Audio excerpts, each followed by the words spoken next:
El zumbido del motor era un mantra. 40 años en la carretera y la bestia, mi Kenworth del 98, era más hogar que cualquier casa de cemento. Me llamo Arturo, y mi vida se mide en kilómetros, no en años. La noche caía sobre el desierto de Sonora, un manto púrpura que se tragaba el horizonte.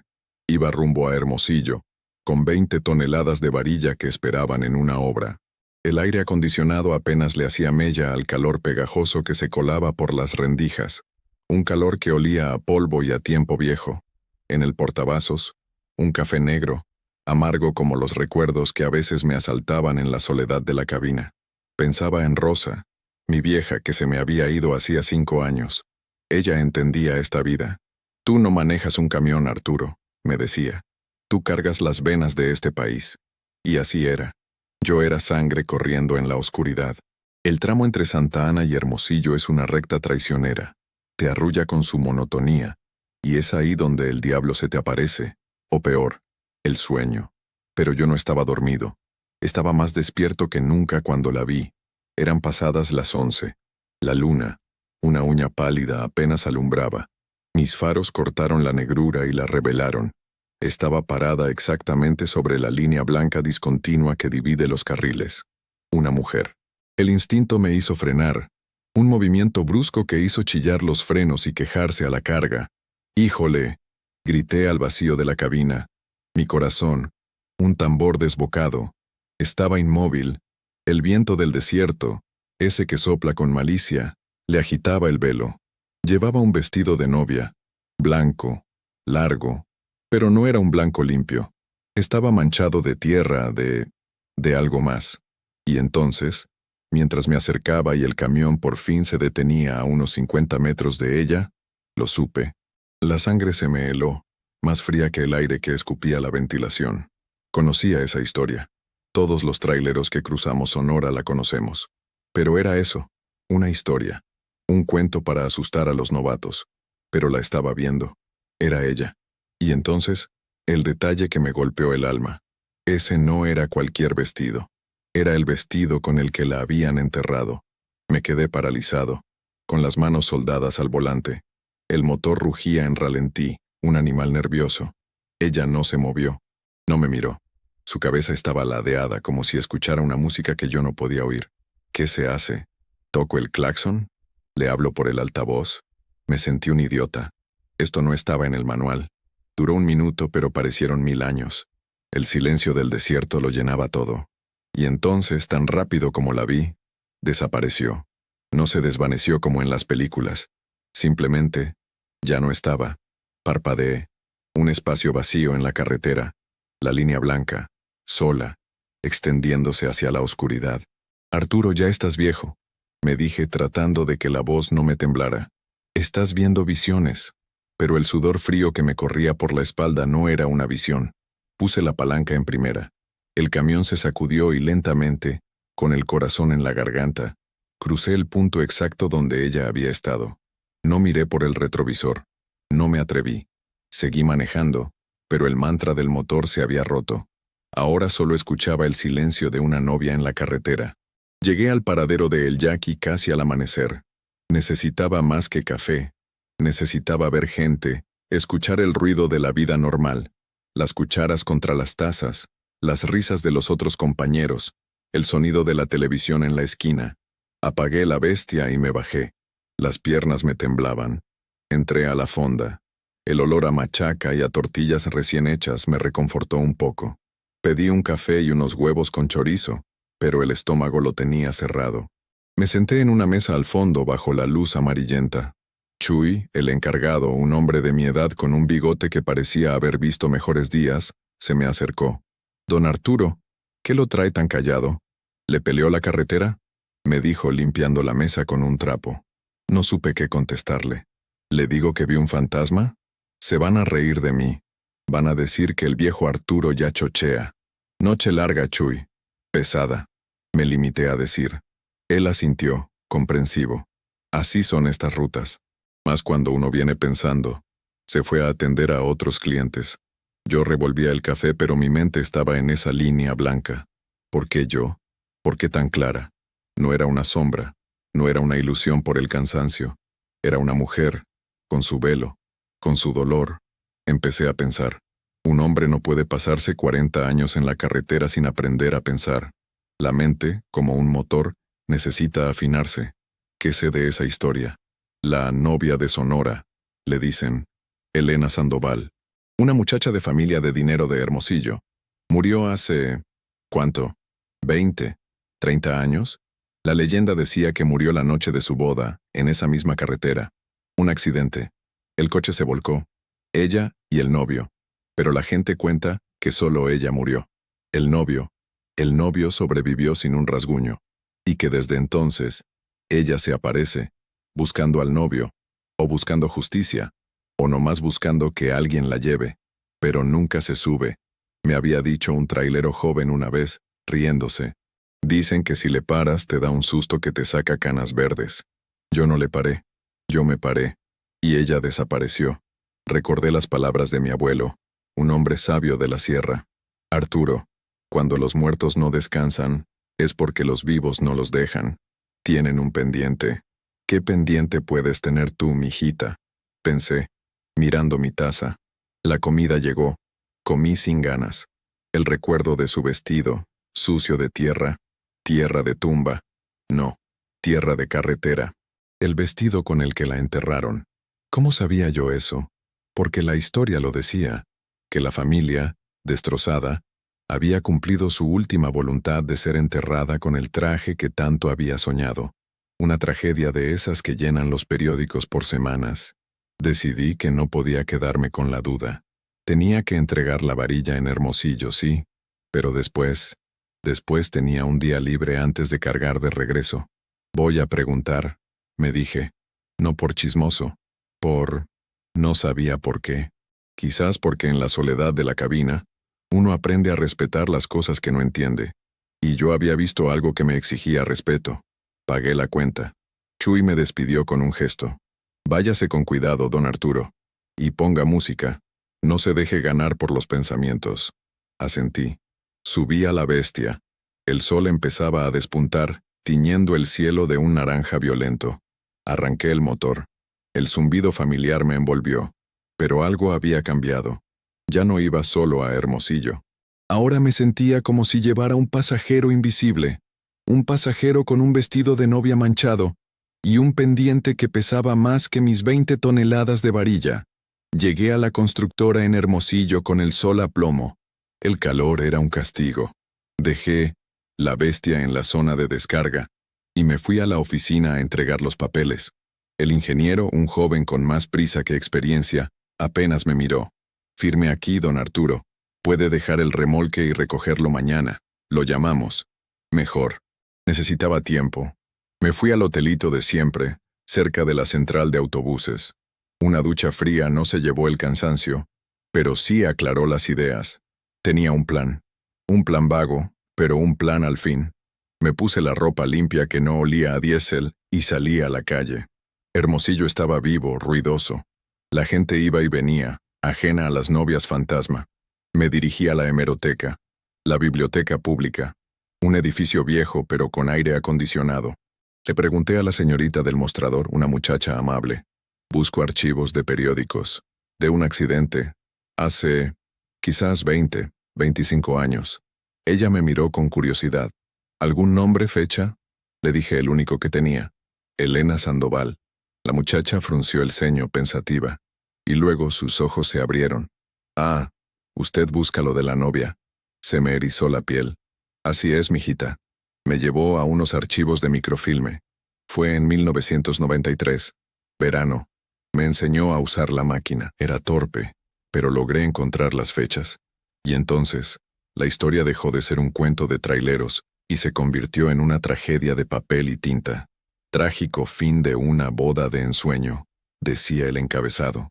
Y ahí estaba, Elena Sandoval de la Vega, 24 años, hija de don Matías Sandoval, uno de los ganaderos más poderosos del estado, y junto a ella, el novio, Ricardo Alarcón. Pasé horas leyendo. La historia oficial.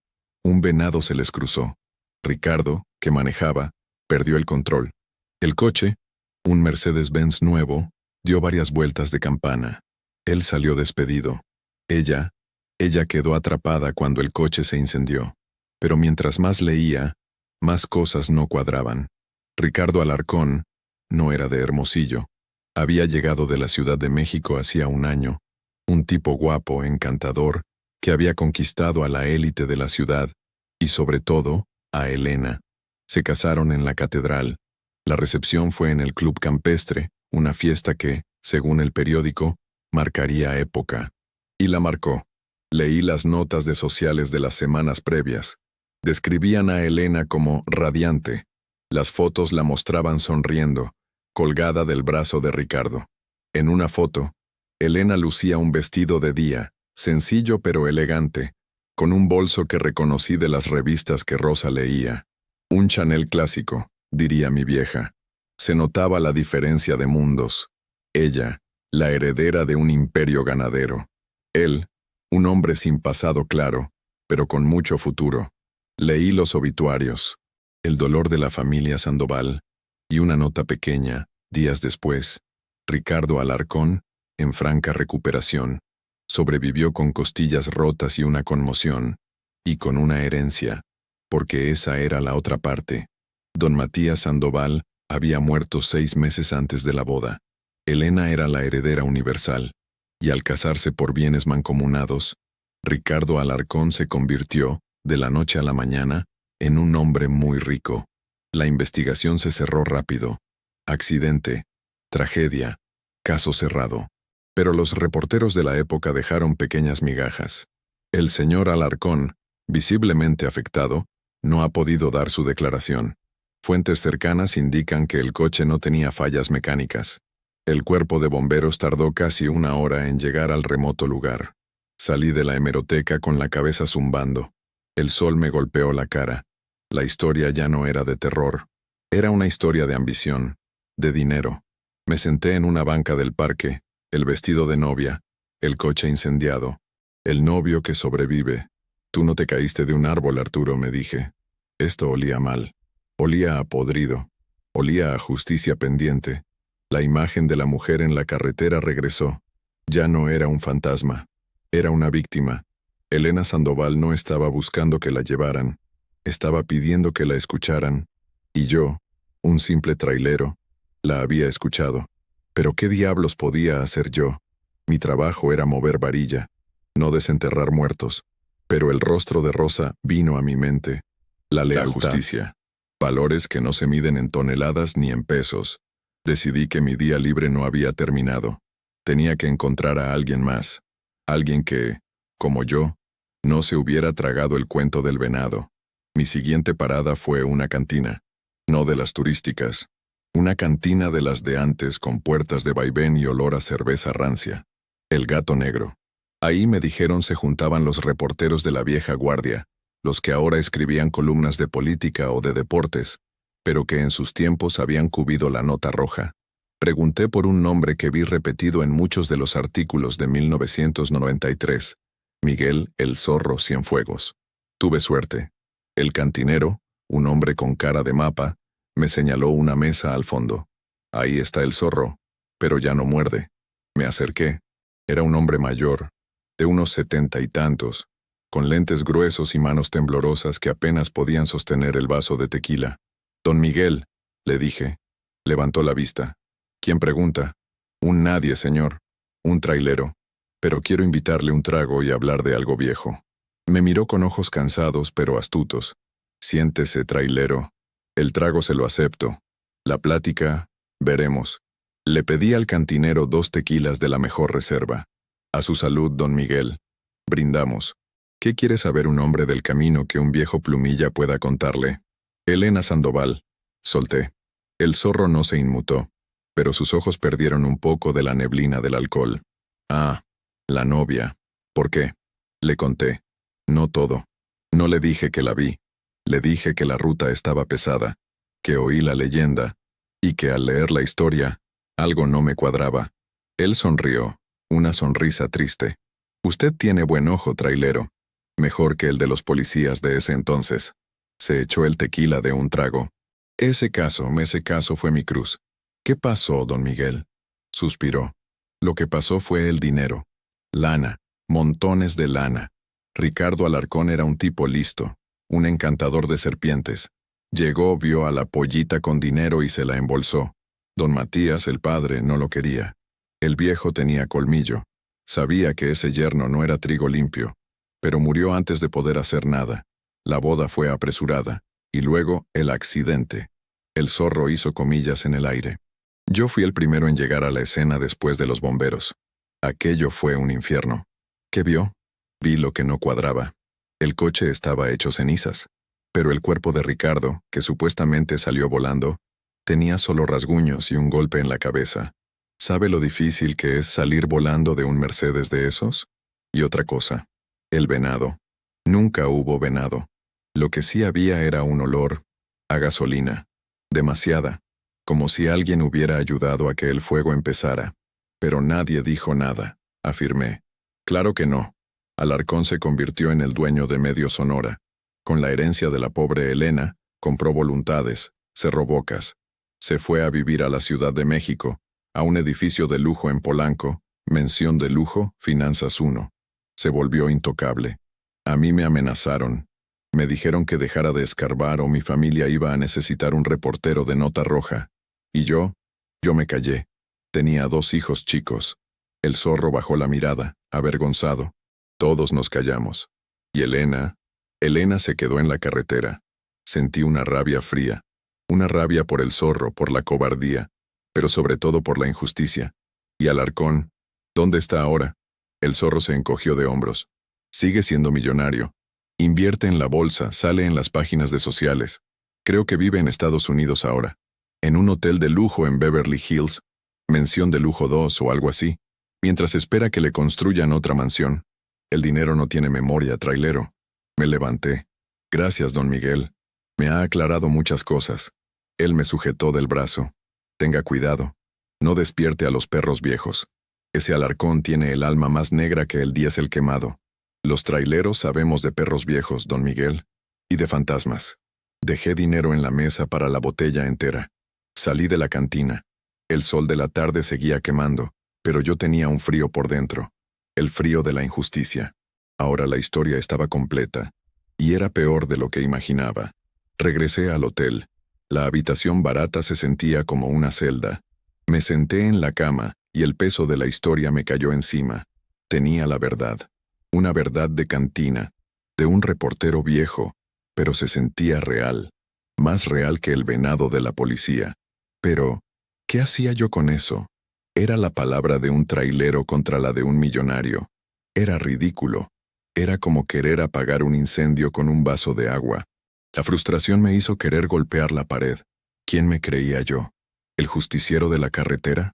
Me tumbé y cerré los ojos, y la vi de nuevo, en la línea blanca, inmóvil, esperando. «Ya déjame en paz», grité al techo. «Ya sé lo que te hizo. Fue ese malnacido de Ricardo. ¿Qué quieres que haga? ¿Que vaya a Polanco y lo agarre a golpes?» Me sentí estúpido. Estaba hablándole a un fantasma, pero en el silencio que siguió, una idea empezó a formarse. Una idea loca, peligrosa, inspirada en las pláticas de Napoleón Hill que a veces ponía en el estéreo, esos audios viejos de «piense y hágase rico». Pero esto no era sobre riqueza, era sobre planeación. Hill decía que todo gran logro empieza con una idea clara. Mi idea clara era justicia para Elena. ¿Cómo? No lo sabía, pero tenía que haber una forma. El zorro dijo que Alarcón compró a todo el mundo. Pero, ¿a todo el mundo? ¿No quedaría alguien? ¿Un policía honesto? ¿Un familiar de Elena que aún tuviera sed de venganza? Los Sandoval. ¿Qué había pasado con la familia de Elena? Volví a la hemeroteca. Esta vez busqué a los Sandoval. Después de la tragedia, se habían hundido. La madre de Elena murió de pena al año siguiente. El resto de la familia, tíos, primos, se habían dispersado. La fortuna ganadera, administrada ahora por Alarcón, se había modernizado, lo que significaba que vendió todo y se quedó con el dinero. Pero encontré una nota pequeña. Un primo, un tal Javier Sandoval, había intentado impugnar el testamento, alegando influencia indebida de Alarcón sobre Elena. Perdió el caso. Busqué a Javier Sandoval en el directorio. Nada. Era un fantasma también, pero un fantasma vivo. Regresé al paradero de El Yaqui, aunque no era mi ruta. Chuy estaba ahí. Don Arturo, ¿otra vez por acá? Ando buscando a un gallo, Chuy, un tal Javier Sandoval, ¿te suena? Chuy masticó la idea. Sandoval, Sandoval. Claro, Javierito. Un buen hombre. Tenía un ranchito por rumbos de Caborca, pero Alarcón se lo quitó. Lo dejó en la calle. ¿Y sabes dónde está? La última vez que supe andaba de chofer. Sí, de los nuestros. Manejaba un tortón viejo, acarreando verdura. Pero de eso hace años. Quizás ya ni viva. Era una pista. Débil, pero era la única que tenía. Caborca. Tendría que desviar mi ruta de regreso. La varilla ya estaba entregada. Mi siguiente carga era en Mexicali. Caborca me quedaba, de paso, más o menos. Era un riesgo. La compañía me rastreaba por GPS. Si me salía de la ruta autorizada me metía en un problemón. Podía perder la chamba. Y a mis 62 años, nadie me iba a dar otra. Miré a la bestia. 40 años de lealtad mutua. Ese camión era mi vida, mi sustento, mi pensión. Y lo iba a arriesgar por una muerta. Rosa, ¿qué hago? Le pregunté al asiento vacío del copiloto. Y fue como si la escuchara. Haz lo correcto, Arturo. Siempre haz lo correcto. Lo correcto. Qué palabra tan difícil. Lo correcto era entregar mi carga a tiempo y no meterme en problemas. Pero lo justo era otra cosa. Tomé una decisión.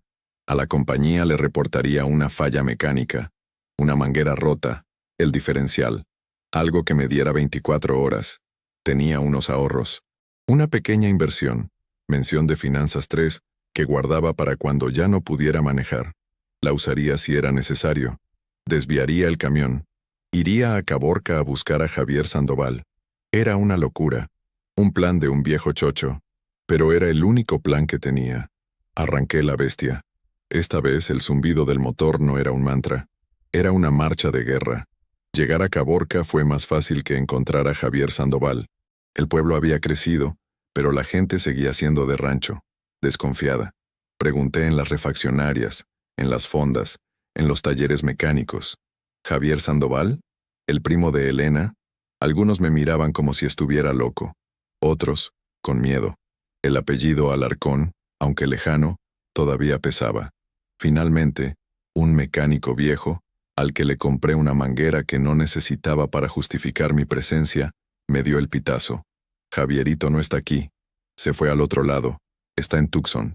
Barre pisos en un supermercado. La pista se enfriaba. Tucson. Cruzar la frontera. Eso sí que no podía. Me sentí derrotado. Estaba en un callejón sin salida. Me subí al camión. Frustrado. Reporté la falla a la central. El diferencial se está amarrando, jefe. Estoy en Caborca, voy a ver si el mecánico me lo arregla para mañana. El despachador gritó, pero me dio 24 horas. Me senté en la cabina. El calor era sofocante. ¿Y ahora qué? ¿Me rindo? ¿Dejo que Elena siga parada en esa carretera? Fue entonces que lo vi. Un hombre de mi edad, vestido con ropa de trabajo limpia pero gastada, que me miraba desde la banqueta de enfrente. Había estado ahí desde que llegué al taller. Cuando nuestras miradas se cruzaron, no se apartó. Se acercó lentamente. «Usted busca a Javier Sandoval», dijo. No fue una pregunta. «Soy yo». El corazón me dio un vuelco. El mecánico me había mentido. O me había protegido. «Don Javier», le dije bajando de la cabina. «Necesito hablar con usted. Es sobre Elena». El rostro de Javier se endureció. Era un hombre acabado por el tiempo y la desgracia. «Elena está muerta. Y yo no tengo nada que decir». Se dio la vuelta para irse. «La vi», le grité. Yo la vi, en la carretera, rumbo a Hermosillo, parada en la línea blanca, con el vestido. Javier se detuvo en seco. Se giró lentamente. Sus ojos, antes muertos, ahora tenían un brillo febril. ¿Qué dijo? Le invité un café en la fonda de la esquina. Le conté todo, desde la visión en la carretera hasta la plática con el zorro Cienfuegos. Al principio me escuchaba con los brazos cruzados, a la defensiva. Pero cuando mencioné los detalles del accidente, el venado falso, la gasolina, supe que le había llegado. Yo siempre lo supe, dijo al fin, con la voz rota. Ricardo es un asesino. Él la mató, la quemó viva. La crudeza de sus palabras me golpeó. Yo lo intenté, don Arturo. Fui a la policía, a los periódicos. Les dije que Ricardo la había estado presionando para que cambiara el testamento de mi tío, que ella se había negado. Tuvieron una pelea horrible el día antes de la boda. Elena me llamó llorando. Me dijo que creía que Ricardo no la amaba, que solo quería el dinero. Le rogué que no se casara, pero ella estaba enamorada, o asustada, no lo sé. ¿Y qué pasó?, pregunté. Perdí todo. Ricardo usó el dinero de mi prima para destruirme. Sus abogados me acusaron de fraude. Me quitaron el rancho. Me amenazaron. Tuve que esconderme aquí, vivir de trabajitos. Nadie me creyó. Me tomaron por un pariente ardido que quería la herencia. Javier miró su café, pero sus ojos estaban en 1993. La última vez que vi a Elena me dio esto. Metió la mano en su cartera, una cartera vieja y desgastada, y sacó un papelito doblado. Era una nota. Javi, tengo miedo. Si algo me pasa, fue él. Dile a Lázaro. ¿Quién es Lázaro?, pregunté. Lázaro Gámez. Era el jefe de escoltas de mi tío Matías. Un hombre leal, derecho. Cuando mi tío murió, Alarcón lo corrió. Lázaro no confiaba en él. Le dijo a Elena que tuviera cuidado. Él era el único que podía tener pruebas. ¿Y dónde está Lázaro? Javier negó con la cabeza. No lo sé. Desapareció después del juicio que perdí. Se lo tragó la tierra. El rompecabezas se estaba armando, pero faltaba la pieza clave. Lázaro Gámez. Tenemos que encontrarlo, don Javier. Yo ya no tengo fuerzas, don Arturo. Estoy viejo, cansado y pobre. Ricardo Alarcón es dueño del mundo. Mire, hasta maneja un BMW último modelo, mención de lujo 4 en las revistas, mientras yo apenas tengo para el camión. ¿Qué podemos hacer nosotros dos? Usted tiene la verdad. Y yo tengo un camión, le dije. Y vi a su prima. Y le juro, don Javier, que esa mujer no va a descansar hasta que se haga justicia. La determinación en mi voz pareció encender algo en él. Lázaro. La última vez que supe, estaba en Guaymas. Se hizo pescador. Dijo que prefería lidiar con tiburones que con hombres. Guaymas. Estaba en mi ruta de regreso. El destino estaba tejiendo algo. Venga conmigo, don Javier, le dije. Vamos a Guaymas. Busquemos a Lázaro. ¿Qué podemos perder? Javier me miró y por primera vez vi al hombre que había sido, al que luchó por su prima. Nada, dijo. Ya lo perdimos todo. Está bien, don Arturo. Vamos a buscar tiburones. Dejamos Caborca esa misma noche. Javier se despidió de su familia, una esposa callada y 2 hijos ya grandes que nos miraban con desconfianza. Voy a un viaje de trabajo, les dijo. Con mi compa Arturo. Yo era su compa. La palabra me pesó con responsabilidad. Ahora no solo era mi locura, era la esperanza de otro hombre.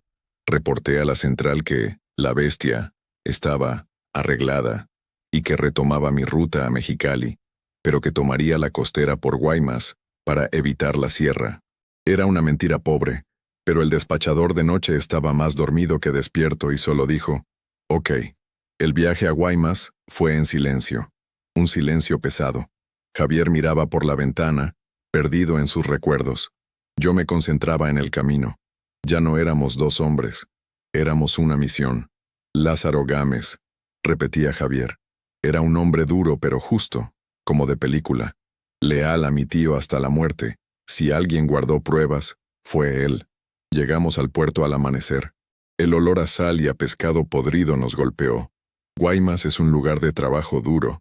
Dejamos la bestia en un estacionamiento vigilado y nos fuimos al muelle. Encontrar a un pescador llamado Lázaro en Guaymas es como buscar una aguja en un pajar. Pero Lázaro Gámez no era cualquier pescador. El capitán fantasma, le decían. Un hombre solitario que salía solo en su panga y siempre regresaba con buena pesca, pero que no hablaba con nadie. Lo encontramos en un pequeño café del muelle, bebiendo café negro igual que yo. Era un hombre que el sol y el mar habían curtido hasta dejarlo en puro hueso y cuero. Tenía la mirada de acero. Lázaro Gámez, dijo Javier, con la voz temblorosa. Lázaro levantó la vista. Sus ojos se clavaron en Javier por un largo rato. Javierito, ¿sigues vivo? Apenas, respondió Javier. Él es Arturo, un amigo. Necesitamos hablar. Lázaro miró mis manos de trailero. No pareces pescador. No lo soy. Soy trailero. Y vi a Elena. La mirada de Lázaro no cambió. No se sorprendió. Ya se había tardado, dijo, como si hablara del clima. Siéntense. Le contamos la historia, mi visión, la hemeroteca, el zorro, la nota de Elena. Javier puso el papelito arrugado sobre la mesa. Dile a Lázaro. Lázaro lo miró, pero no lo tocó. Esa niña, dijo, y su voz de lija se suavizó por un segundo. Era como mi hija. Le rogué que no se casara con ese cabrón. Le dije que era un estafador. ¿Usted sabía algo, Lázaro? ¿Tiene pruebas? Presionó Javier. Lázaro sonrió sin alegría. Pruebas. Durante 20 años me he preguntado qué hacer con ellas. Nos llevó a su panga. Debajo de un compartimento sellado, envuelto en plástico grueso, sacó una caja de metal. Don Matías me hizo poner cámaras en toda la casa.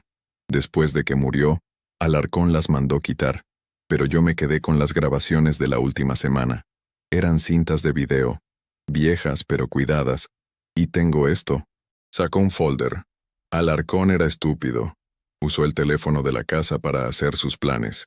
Yo grababa todas las líneas. Regresamos a la habitación de un motelucho. Lázaro traía una videocasetera vieja. Vimos las cintas. Eran escalofriantes. Vimos a Ricardo Alarcón hablando por teléfono en el estudio. Sí, todo está listo. El seguro está pagado. Después de la luna de miel, firmará los papeles. Y si no, pues el plan B. Y luego, la pelea.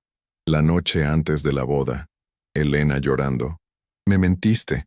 Solo quieres el dinero. Y la voz de Alarcón, fría como el hielo. Claro que quiero el dinero. ¿Pensaste que me casaba contigo por tu linda cara? Eres una ilusa. Ahora vas a hacer exactamente lo que yo diga. Pero la prueba reina estaba en las cintas de audio. Una llamada de Alarcón a un desconocido. Necesito que el coche falle. No un accidente simple. Tiene que ser definitivo. El pago se hará desde una cuenta bancaria. Mención de Finanzas 4 en Las Caimán. Sin rastros. Era la voz del diablo. Javier estaba llorando en silencio. Yo sentía el ácido subiendo por mi garganta. Lázaro estaba impávido, pero sus manos apretaban un amuleto. Lo guardé, por si algún día regresaba, o por si Elena lo mandaba. Javier, usted tenía razón, le dije. Esto es un monstruo. ¿Y ahora qué? Preguntó Javier. ¿Vamos a la policía? Lázaro se rió. ¿Qué policía? ¿La de Hermosillo? La mitad de ellos comían de la mano de Alarcón. No. Esto no se arregla con la ley. Se arregla con la verdad. Tenía razón. Si íbamos a la policía, las cintas desaparecerían y nosotros con ellas. Tengo una idea, dije. El zorro, Miguel Cienfuegos, dijo que el caso fue su cruz. Quizás ahora quiera redimirse. Lázaro asintió lentamente. Un periodista. Sí, pero no uno viejo y borracho. Necesitamos uno joven, con hambre, y con acceso a Internet. La palabra sonaba extraña en su boca. Tengo una sobrina, dijo Lázaro. Es reportera de investigación en la Ciudad de México, de las bravas, de las que tumban políticos. Llamamos a la sobrina. Se llamaba Andrea. Al principio se mostró escéptica. Tío, ¿estás seguro? ¿Un fantasma? ¿Un trailero? Lázaro le puso el audio de Alarcón al teléfono. Hubo un silencio largo. Consíganme copias de todo. Y consíganme a ese trailero. Necesito su testimonio. El lado humano. El plan estaba en marcha. La justicia, 20 años después, empezaba a mover sus engranajes oxidados. La maquinaria se puso en movimiento más rápido de lo que esperaba. Andrea, la sobrina de Lázaro, era un demonio. Le hicimos llegar copias digitales de todo. Se movió con una velocidad que me dejó asombrado. No podemos soltarlo todo de golpe, nos dijo por teléfono en una conferencia desde la cabina de mi camión, estacionado en un lugar discreto. Primero, el testimonio de don Arturo, la parte humana, la leyenda. Encontré a un joven que sabía de esas cosas y, por unos pesos, grabó mi historia. Hablé con el corazón. Describí la noche, el calor, la visión de Elena. No la acusé de nada. Solo conté mi experiencia. El video se subió a una plataforma. Trailero ve a la novia de Sonora. Se hizo viral. En 2 días tenía millones de vistas. La gente de Sonora, de México, de Estados Unidos, recordaba la leyenda. Entonces, Andrea soltó la segunda bomba. Un artículo de investigación en el portal digital donde trabajaba. El accidente de Elena Sandoval, lo que la policía no investigó. Publicó extractos de la investigación del zorro, la cronología, las dudas sobre el venado. El nombre de Ricardo Alarcón volvió a sonar. Y entonces, la tercera bomba. El testimonio de Javier Sandoval. Mi prima me dijo que tenía miedo. El país estaba enganchado. Era la telenovela de la vida real. Y Ricardo Alarcón, desde su pedestal, empezó a temblar.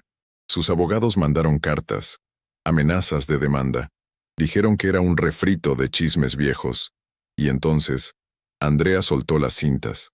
El audio de Alarcón planeando el accidente definitivo fue la portada de todos los noticieros. La voz fría, calculadora. Ya no era una leyenda. Era un asesinato premeditado. La Fiscalía de Sonora, presionada por la opinión pública, no tuvo más remedio que reabrir el caso. Ricardo Alarcón, que estaba celebrando en una mansión con chef privado, mención de lujo 5, en Acapulco, fue arrestado. La noticia me llegó por radio. Estaba cruzando la frontera en Nogales, con una carga de aguacates.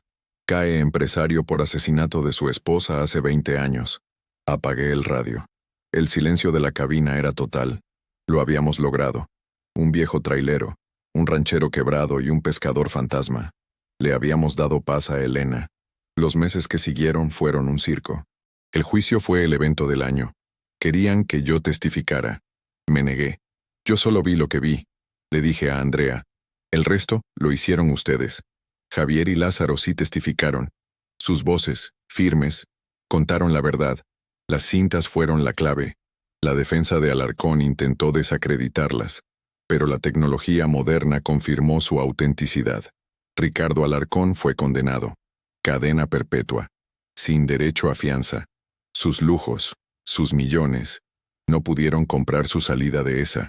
Su mundo de tarjetas Black, mención de finanzas 5 y de autos de lujo se derrumbó. Lo vi en la tele, saliendo del juzgado, vestido con un traje caro que ahora le quedaba grande.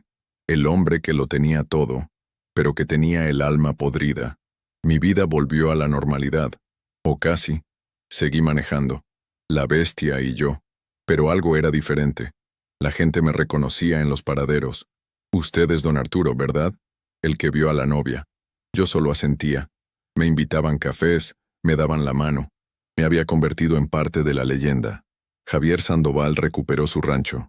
Con la evidencia del fraude, el juicio se anuló. Lázaro Gámez volvió a su panga.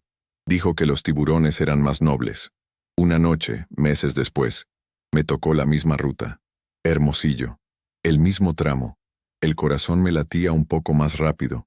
Era la misma hora. La misma luna pálida. Me acerqué al punto, el kilómetro donde la había visto. Reduje la velocidad. Miré hacia la línea blanca. No había nadie. El desierto estaba en calma. El aire estaba limpio. Descansa en paz, mijita, dije en voz alta. Seguí mi camino. El zumbido del motor volvió a ser mi mantra. Pero ahora sonaba diferente. Sonaba a justicia. Pensé en Rosa. Estaría orgullosa. La vida en la carretera es solitaria, pero nunca estás solo. Hay historias en cada kilómetro.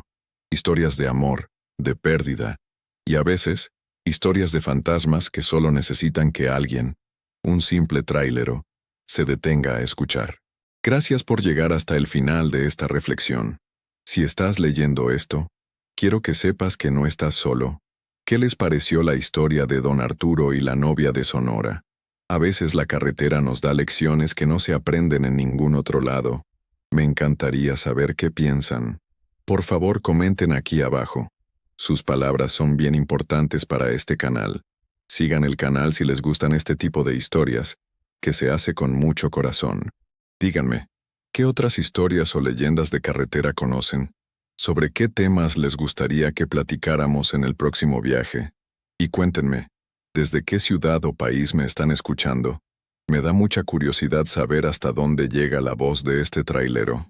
Como forma de agradecerles por subirse a este camión conmigo, como un apapacho de este canal para ustedes, les dejé unas recetas de té y unos postres sin azúcar en el primer comentario fijado.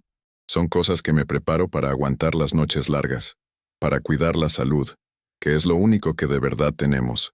Gracias por su tiempo.